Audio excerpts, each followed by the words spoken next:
കെട്ടിയവൻ ആരായിരുന്നാലും അവൻ പറയുന്നത് അനുസരിച്ച് ജീവിക്കണം. അതുകൊണ്ട് നീ നിന്റെ വീട്ടിലേക്ക് പോ. ഞാൻ പോവില്ല. അതൊരു വീടാണോ? എടി, ചെന്ന് കയറിയിടം കൊലമാടമാണെങ്കിലും അവിടെ ജീവിക്കാൻ പഠിക്കണം. എന്നെ കൊണ്ട് കഴിയില്ല.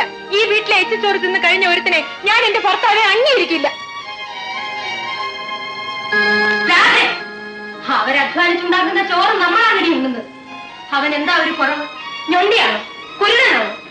പണമില്ലെങ്കിലും അവൻ പൗരുഷമുള്ളവനാണടി. അമ്മ എന്ത് പറഞ്ഞാലും ശരി, ഞാൻ പോവില്ല. നീ പോകണ്ട. പക്ഷെ അവൻ കെട്ടിയ താലിയാണ് നിന്റെ കഴുത്തി കിടക്കുന്നത്. നിനക്ക് അവനെ അത്രയ്ക്ക് വലിയ വെറുപ്പാണെങ്കിൽ ആ താലി പൊട്ടിച്ച് അവന്റെ കയ്യിൽ കൊടുത്തിട്ട് നീ ഇവിടെ വന്ന് താമസിക്കും. അമ്മേ, ആ വീട്ടിലേക്ക് നീ പോകാത്തതിന്റെ കാര്യം എന്താണെന്ന് എനിക്കറിയാം. നിനക്ക് മറ്റാരുമായിട്ട് രഹസ്യ ബന്ധമുണ്ട്. ആരും അറിയാതെ അത് തുടർന്നുകൊണ്ട് പോകാനാണ് നിന്റെ ഉദ്ദേശം. അല്ലെങ്കിൽ സുരേന്ദ്രനെ ഉപേക്ഷിച്ചിട്ട് നീ ഈ വീട്ടിൽ വന്ന് താമസിക്കില്ല. നിനക്ക് മറ്റാരുമായിട്ട് ബന്ധമുണ്ട്. അല്ലെങ്കിൽ നീ ഇവിടെ നിന്ന് പോകാതിരിക്കില്ല. നിന്നെ പെണ്ണ് കാണാൻ ആള് വന്നില്ലേ? വന്നു. നിന്റെ വീട്ടുകാരങ്ങോട്ട് പോയില്ലേ? പോയി. കല്യാണം നടത്താമെന്ന് നിന്റെ ചേട്ടൻ സമ്മതിച്ചില്ലേ? സമ്മതിച്ചു. ചെറുക്കൻ വന്ന് നിന്നെ കണ്ടില്ലേ? കണ്ടു. നീ ചെറുക്കനെയും കണ്ടില്ലേ? കണ്ടു. എന്നിട്ടാണോടി നീ വീണ്ടും എന്നെ കാണാൻ വന്നിരിക്കുന്നത്?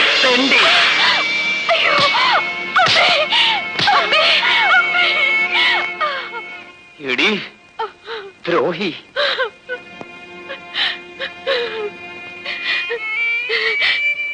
ചേട്ടൻ ചോദിച്ചതിനെല്ലാം ഞാൻ അതേ അതേ എന്നല്ലേ മറുപടി പറഞ്ഞത്. ഒരു ചോദ്യം കൂടി ചോദിച്ചിട്ട് എന്നെ തല്ലാമായിരുന്നല്ലോ.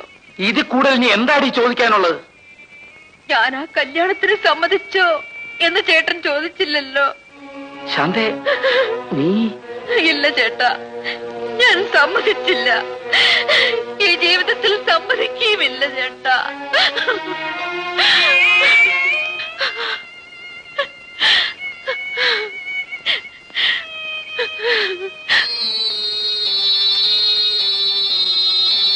ഞാൻ എല്ലാം നോക്കി നിൽക്കുകയായിരുന്നു. എന്തൊരടിയാണ് അവൻ അടിച്ചത്. ഇവൻ മനുഷ്യനാണോ? നീ എന്തിനാ അവന്റെ തല്ലുകൊണ്ട് ചാകുന്നത്? നോക്കൂ, നിനക്ക് ഞാനുണ്ട്.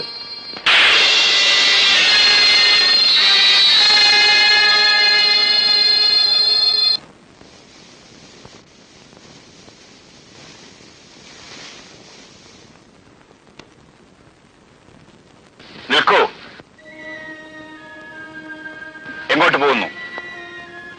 നിനക്ക് തോന്നുമ്പോ ഇറങ്ങിപ്പോകാനും തോന്നുമ്പോ കയറി വരാനുള്ള വഴിയമ്പലമല്ല എന്റെ വീട്. എന്റെ ഭാര്യയായിട്ട് ഞാൻ പറയുന്ന അനുസരിച്ച് ജീവിക്കാമെങ്കിൽ ഈ വീട്ടിൽ കയറിയാൽ മതി. അല്ലെങ്കിൽ വന്ന വഴിയെ തിരിച്ചു പോയിക്കോ.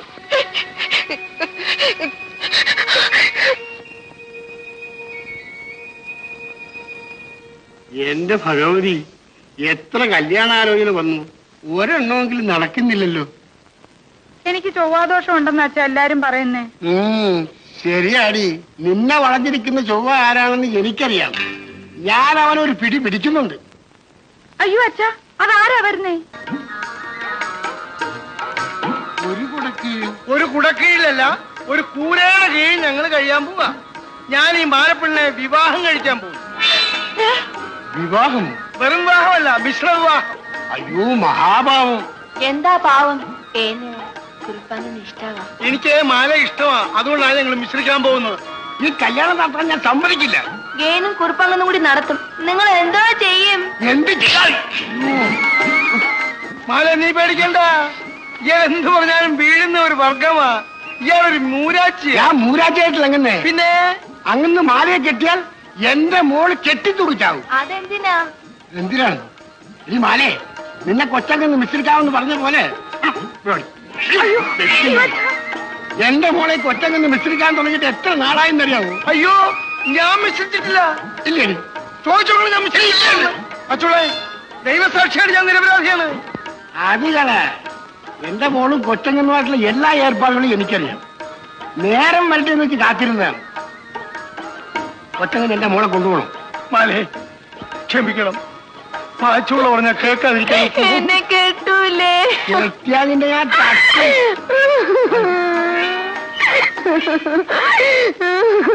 കൊച്ചങ്ങനെ എന്റെ മോൾ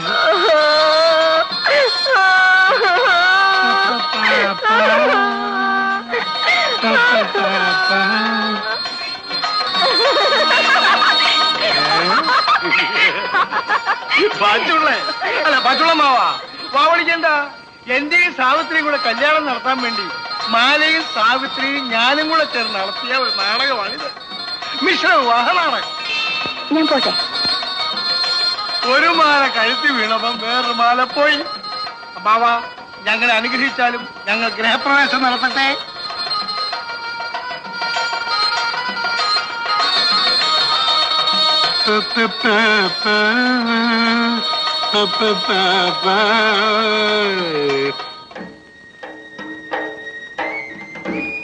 ഇനി മാലേ, ഇന്നെന്താ ഞാൻ നിന്നിട്ട് മുന്നോട്ട് നീങ്ങാത്തത്? ഇന്ന് ജോലിക്ക് രണ്ടുപേര് കുറവാ. രണ്ടുപേരുടെ കുറവല്ലേ ഉള്ളൂ. ഞാനും എന്റെ ഭാര്യയും കൂടെ ഇറങ്ങാം. എനിക്കൊന്നും വയ്യ. വയ്യാന്നോ? ഊണ് കഴിച്ചാൽ മാത്രം പോരെ, ഈ അരിയും നെല്ലും വിളയിക്കുന്നതിന്റെ കഷ്ടപ്പാട് കൂടി അറിയണം. ഇറങ്ങാൻ ഇറങ്ങാൻ.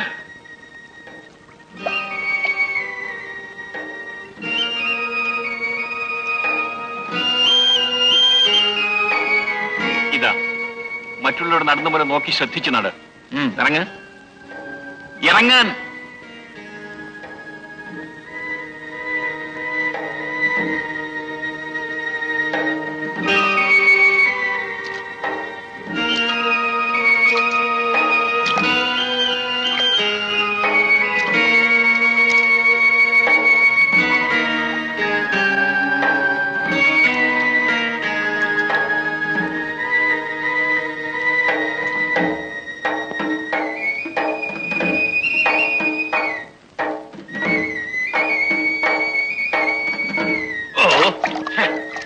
ചെരുപ്പിക്കരുത്.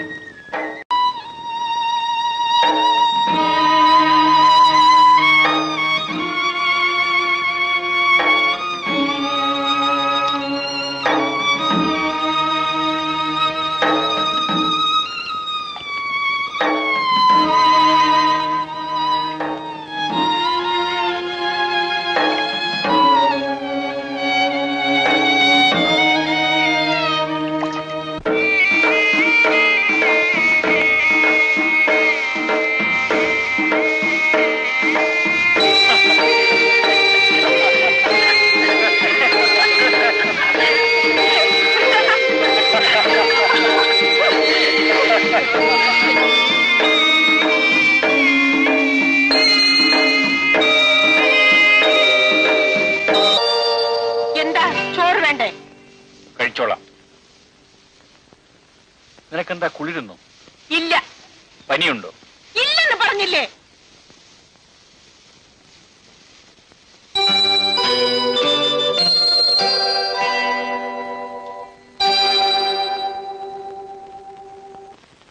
അമ്മേ അമ്മേ, എന്താ മോളെ? രാധ പാടത്തുനിന്ന് വന്ന പാടെ കയറി കിടന്നതാ. ഞാൻ ചെന്ന് തൊട്ടു നോക്കിയപ്പോ നല്ല പനി. നേരാണോ? ആ.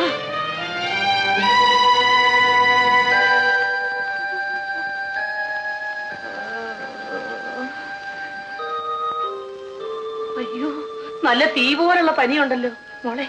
ആ പുതപ്പിങ്ങെടുത്തേ.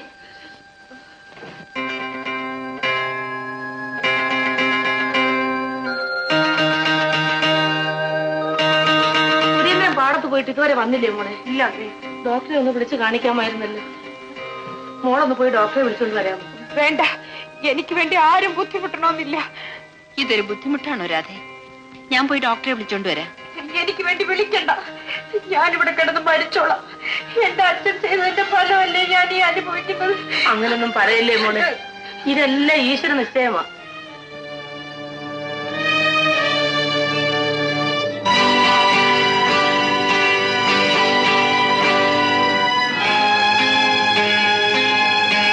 എന്തിനാണ് ഒളിഞ്ഞും പതിഞ്ഞും ഒക്കെ വരുന്നത്? മകളെ കാണാനാണെങ്കിൽ നേരെ അകത്തേക്ക് പോകും. പണം കുറവാണെങ്കിലും ഇവിടെ മനുഷ്യനാണുള്ളത്, ഹൃദയമുള്ള മനുഷ്യൻ.